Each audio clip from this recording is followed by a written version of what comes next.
Hi, this is Bedrest Coach Darline Turner, owner and founder of Mamas on Bedrest and Beyond, and welcome to Video Wednesday for Wednesday, June the 11th, 2014. Today, I'm posing a question to you that was posed to me by a good friend who's pregnant. Who should be in the delivery room to support you during your childbirth? And I think it's a really interesting question because the conventional wisdom nowadays is, well, of course, it's going to be the baby's father. Well, in the case of my friend, the father of the baby is not going to be available to support her when she delivers. So she's trying to figure out, who do I have in the delivery room with me? And she's been asking several of us. And when she posed the question to me, I thought about it for a moment. And I said, well, who will make you feel the most comfortable? And she looked at me because no one had posed it to her in that way. What's been going on for her is that because the baby's father is not going to be able to attend the birth, her mom and her sister have basically been fighting over who's going to be in the delivery room with her. And she confided in me, at least, that she doesn't want either one of them.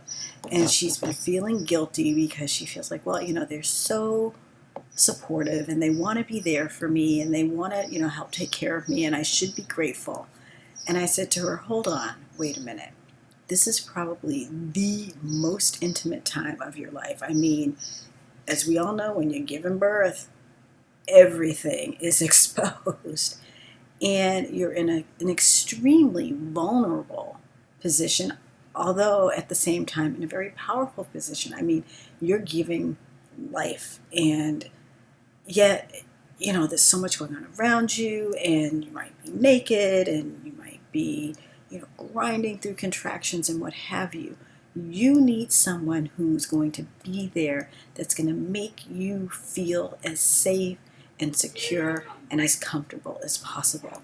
You need someone who, when the rubber hits the road, so to speak, you don't mind being naked in front of them, and that they're just going to, if you're on the floor bearing down, they're going to be right there beside you. They're not going to be yelling at you, but they're going to be, you can do this, hon.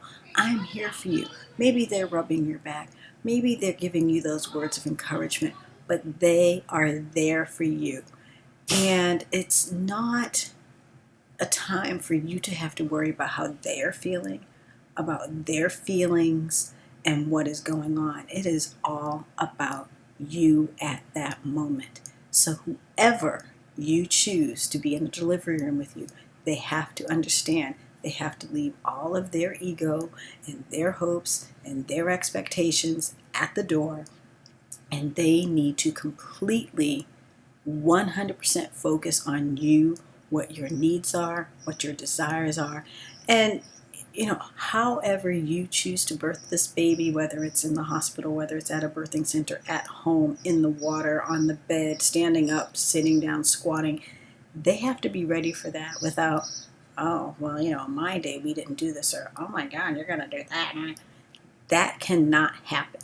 So when you're considering who you want to attend your birth, who you want there as your support person, run that through your head. Who is that person who loves you no matter what, is there for you no matter what, supports you no matter what, in any way, shape, or form, no matter how ugly or crazy you look?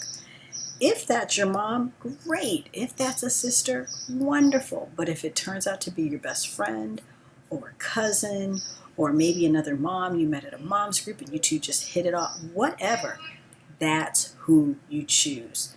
And even if you're not in the situation where my friend is, that her baby's dad can't be present, if it's not your partner or your spouse, husband, however you want to term it, if it's not that person, have that discussion and say, honey, I love you, but in this case, I really need X. And I need X person to be present. And I would prefer that. Now, I'm not saying it's not going to be without its backlash. I am not saying it's not going to be a difficult conversation. But in the long run, I think it's what's going to be for the best. And, you never know. Your spouse or significant other may agree with you and say, you're right. I don't want to be there. If they do want to be there, also add, I really would like to have so-and-so present, and see how that plays. But the bottom line is you need to have an environment where you can completely relax, completely let go, and just be in that moment regardless of what's going around you and regardless of how other people are feeling in that moment. You cannot be worried about, oh, if I scream or if I use a swear word, what is my mother going to say? Or if I scream in a certain way, what is my husband going to say? You need to be free to really let this event happen. And you need to be with the person who can hold that kind of sacred space for you to allow that to happen. So you know who that is. If you're honest with yourself, you know who that is. And I pass no judgment. I just say to you, go with that person. Go with your gut. Go with what's going to work for you. And I wish you a very wonderful, uncomplicated, unmedicated, if that's your choice, birth. One that you will remember fondly and think, yeah, that's how I wanted to do it. So that's it for me, Darline Turner, Bedrest Coach, owner and founder of Mamas on Bedrest and Beyond. Thank you so much.